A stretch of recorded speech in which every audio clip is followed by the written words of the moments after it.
out, guys. We got a 5.7 Challenger here. Came in for a misfire on 1, 2, 3, and 4. We checked coils, we checked injectors, we even swapped over injectors to the back.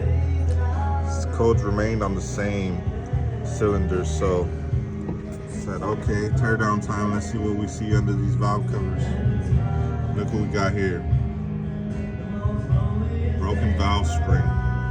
It's supposed to look like that, like that, and like that. But we got a broken valve spring. Turns out it wasn't letting the valve close all the way. You got exhaust gases coming in to the manifold or whatever, throwing everything off beat, creating those misfires. So now we're about to replace this and get the problem fixed. I'll show you the aftermath.